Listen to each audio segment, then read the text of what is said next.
Sportsline Podcast on the CHCH multimedia platform. Happy Canada Day, folks. I'm Bubba O'Neil. You know, we're going to depart from our regular interview format for what I will describe as a therapy post-game show. On Sunday night, the Ticats were defeated 24-22 on the last play of the game by the Ottawa Redblacks in the nation's capital, dropping them to 0 wins and 4 losses. Now, to help us get through this difficult time for the Ticats and their fan base is the host of the fifth quarter post-game program. You know him, you love him from the morning show. Sports News, he does it all. CHML's Rick Zamperin. Ricky, how are you? Happy Canada Day. Bubba, same to you. Happy Canada Day to one and all. And I wish we were meeting under better circumstances today. It doesn't feel good. First of all, it doesn't feel good, doesn't it? You know what? If you're a Ticats fan, we heard from many Ticats fans on the show Sunday night on 900 CHML, and wow, there's a level of anger, frustration, indifference, pure mind-boggling, you know, what the heck is going on feeling in this city right now, that it's been years in the making. We know that the Grey Cup drought for this franchise is 25 years and maybe counting it after the end of this season. There is this fan base that they're diehard Ticats fans, but they are in a spot that they haven't been in a long time, and that is the indifference category, and that's not where you want your fan base to be in. No, it certainly isn't, and that's what I felt like I had to reach out to you to get you on the program today. Again, thank you for joining us on Canada Day. I know you had the day off, but and to talk about something that really is just really firing so many people up at this point right now, as you said, whether they're upset, whether they're disappointed, whether they're disgruntled, or just straight out depressed. I mean, and both of us could contribute on to the Tiger Cats. You know, I'm on the broadcast as well too, but I got to call this fair and square. Right? Like, this is not a good start. And you take a look at what past history has been for the Tiger Cats as we look over a board that's going to display what they've done over the last couple years. And, unacceptable? Is that fair to say? Am I wrong to say that, Rick?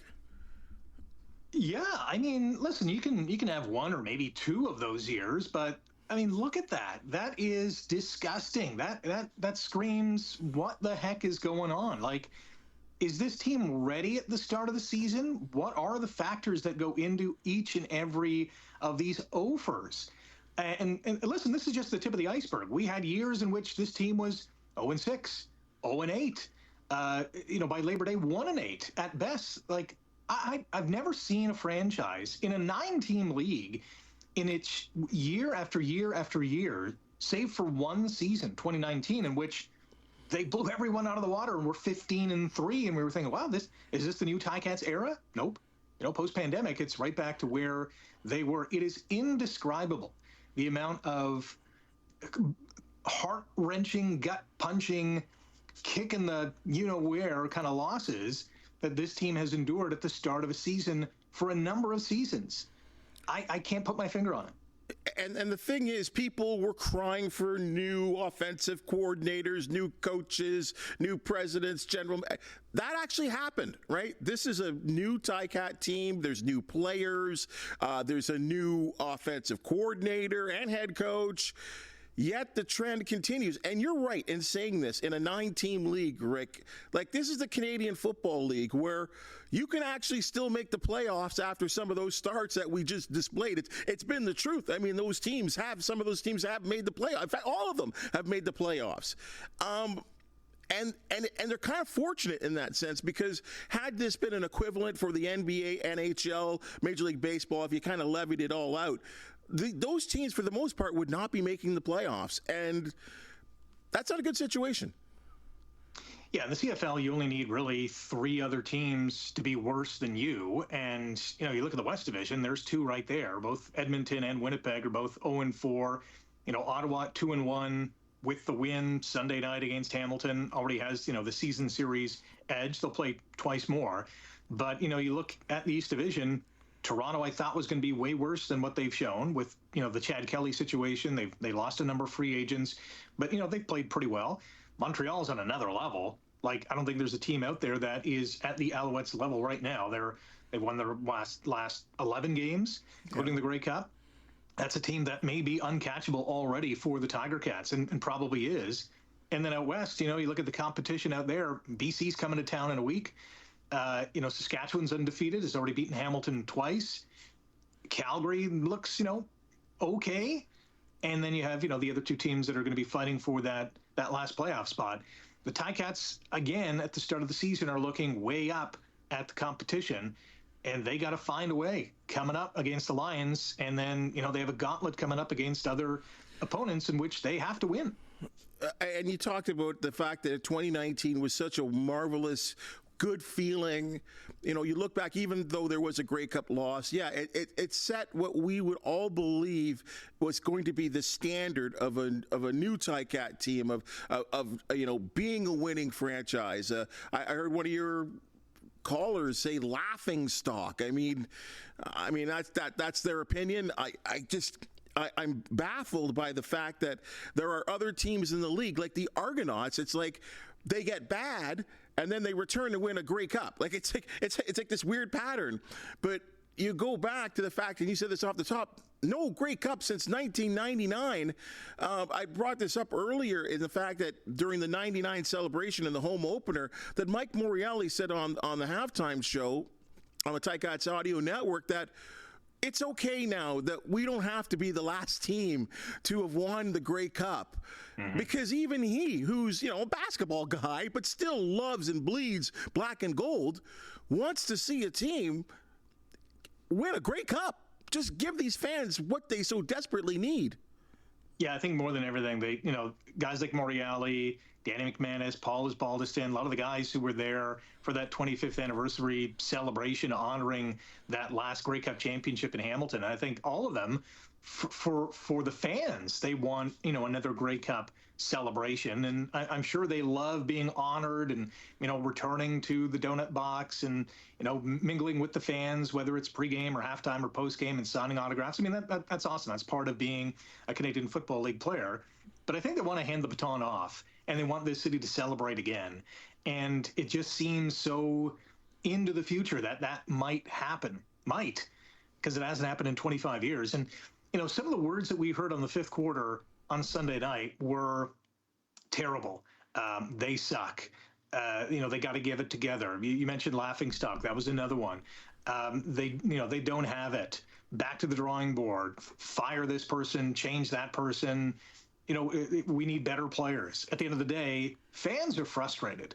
And I think they're beyond the point, as I said earlier, beyond the point of anger. And I think if you have an angry fan base, that's okay, right? Because that they care. They want to see this team kind of fight through the doldrums that they're in. Certainly you want a happy fan base because that means you're winning.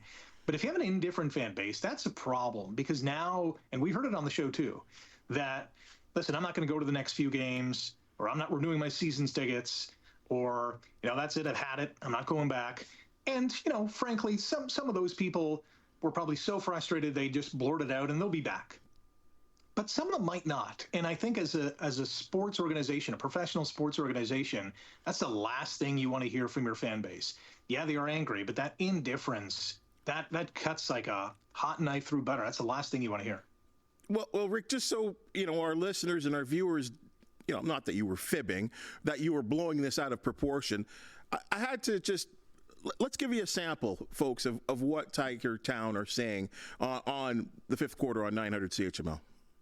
The reason why Hamilton fans are so cynical is because we haven't seen a championship in a quarter of a century, and we are tired of it. And I wanted to start showing in the stands. Look how fast Jason Moss went to Montreal and turned it around there. Like, we're the laughing stock of the CFL. We steal 3 players from Toronto. Look, Toronto lost about 6 or 7 starters, plus their defensive coordinator. And look, Toronto's going to come and just embarrass us, kick the crap out of us in 2 weeks from now. I just don't care anymore. The Tiger Cats don't know how to win, Rick. They just don't know how to win. They know how to lose. And I think this is going to be a terribly long season. I don't see any improvements coming. This year's a rebuild. They're not going anywhere this year. There will not be a playoff game for Hamilton this year. We'll be lucky not at this rate. We will be lucky if we don't finish dead last in the league. Rick, you listen to the passionate fan base of any hockey team, football team, baseball team. The Jays are going through some tough times right now. And you sometimes get the fans that are just over the top, right? I mean, you've been doing this for over a decade. You know exactly what I'm talking about here. But when this becomes kind of a repeating sort of theme, there has to be concern. Yeah, and I think it's a long, slow burn, right? This isn't 1 or 2 years of, this team underachieving or just, losing those heartbreakers or just not playing well, period. This is, by and large, 25 years of frustration of seeing this team start, as I mentioned, 0-4, 0-6, 0-8, finishing 3-15, going 6-12. There's been some successes, right? Like 10-8. The 15-3 was just, one of those amazing years that ended in, Grey Cup heartbreak again. So there's been some successes. There's been some all-star players. There's been a lot to cheer about. Tim Hortons Field celebrating its 10th anniversary. It's been a, great revelation for football fans in this city. It's an awesome place to watch a game. But when the product is not delivering its side of the equation, that frustration that has been percolating for 2 decades now, plus, this fan base has hit a wall. It's smacking its forehead against the wall and just kind of trying to figure out how to help this team by firing guys or trading guys or drafting better or whatever the case is. They're at their wits' end. I think that's the fairest statement I can make. The thing is with the Ottawa Red Blacks, it's been the safe space for the Hamilton Tiger Cats, because in some of those bad starts, it's always been corrected with a win against Ottawa, and that didn't happen last night. First things first, did you see some positives that this team can build on? Yeah, I certainly did. I think first and foremost, I think Bo Levi Mitchell has had a pretty good start to the campaign. Aside from the game in Saskatchewan in which, they fell behind, I thought he was doing a little too much. That game kind of got away from them. But this team could easily be, and this is nowhere to the line, I really wholeheartedly believe this. I think this team could be 2-2. I think they could have won, at home against the Rough Riders. They probably should have won. It was 30-20 in the fourth quarter. And last night, too, with better game management, and if they made a couple more big plays in that fourth quarter, they probably should have won in Ottawa last night. And so at best, they're 2-2. At worst, I think we're seeing it now. Tim White, I think, finally had his best game easily of the season. That's a big plus. The defense remains a huge question mark, and I said this at the start of the season. So many new players on this defense. They have 3 starters basically from last year. Gone is Simone Lawrence, gone is Ted Laurent, a number of other, Javon Santos Knox, Tunde Adeleke. So many, so much talent has gone out the door. And bringing in so many not only new players, but new CFLers, I knew it was going to be at least a month for this defense to kind of gain traction. And the game in Hamilton against BC in just, 6 days from now is going to be that 1 month mark. Has the defense made enough progress in my mind? No. Are they still trying to test guys in different positions? Yeah, we obviously saw that against the Red Blacks last night. This D has a long way to go. Special teams has left a lot to be desired. Apart from Mark Leggio and, our new punter, the return game has been non-existent. The blocking schemes have not worked, and they're not getting to the opposing returners. There's a lot to be worked on. And, if they can do it sooner rather than later, that would be nice.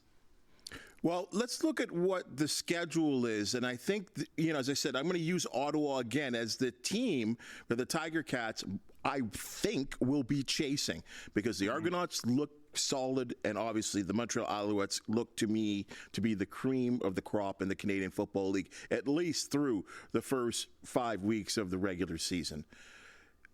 Rick, when you look at this schedule, we have a lot of fun in the media going win, loss, win, loss. And fans do the same thing too, what you're imagining. And there's always sometimes some disappointments and sometimes some shocking wins out of that. But when you look at what the Red Blacks have in terms of their schedule and what the Tiger Cats have, I would have to say that the level of difficulty for the Tiger Cats, I'm not quite sure where that first win's going to come. Yeah, I mean, looking at, that's a gauntlet, right? BC's playing well. They're 3-1. They're coming off a bye week, and then they got to face the Argos. That's going to be Toronto's always tough, and they've played some pretty good football this year. At Edmonton, you're on the road. Whenever you go on the road, it is a tough task to get a W, and then back to back against the defending champs. Can they find a win? Maybe 2 in there. Maybe. You look at the other side of the equation in Ottawa. They have Edmonton, Winnipeg in 3 consecutive weeks. Those teams haven't found a win yet. They're still trying to discover the magic formula like Hamilton has to get into the win column. If Hamilton can't find a victory or 2 in the next 4 to 6 games, and Ottawa and Toronto continue to win, this team could be 8-10 points out of 3rd or 2nd place. Not a good spot to be in, even weeks before Labor Day. I mean, it's been a long time where we have gone into a season at Labor Day and thought to ourselves, as long as they win the Labor Day game, that's all that matters. Listen, I heard that last night. I heard on one guy called in and he said, listen, as long as we beat the Argos on Labor Day, I'm okay. If that's the standard that we're setting right now, it's, again, you and I know this to be true, right? Part of the media in Hamilton, as I said, I'm part of the Tiger Cats broadcast proudly. I've been called names. I've seen it on social media. Bubba, you're letting up easy on them. You're a homer. I take it all, right, for the team in its own little way, right? But it's going to be real difficult to not ask questions of where this team is going, what their plans are going forward. Will they sell off players? That's looking much farther down the road, but where we are right now is in a comfortable place. We've kind of used to it. I don't like being used to being an 0-4. And Rick Zamperin, thank you so much for joining us and giving us your sort of thoughts. And again, I wouldn't have bothered you on a holiday, but really hearing your 5th quarter program was different than every other show I've heard, at least for the last couple of years. So I don't know what to say. It's because I don't know what's coming up, and it's like I hope this team shocks and amazes us. That's all we can really hope for. Well, I appreciate the invite, yes, and let's hope the next time that we're together, we're talking about this resurgent Ticats franchise, and they're going all the way. That would be a wonderful sentiment, but as you and I both know, there's a lot of work to do. So good luck to them. All right, Rick. Enjoy your day, and we'll see you soon. Folks, that's our Sportsline podcast for the day. And as you've just seen and heard, we love talking sports, win or lose. If you do know of an athlete, team, or event to promote the Sportsline podcast, do want to hear from you. Please hit that thumbs up, like, and subscribe button. And if you do have something to say, please comment. For the wonderful people that make the Sportsline podcast possible, thank you so very much. Oski wee wee. We'll see you tomorrow.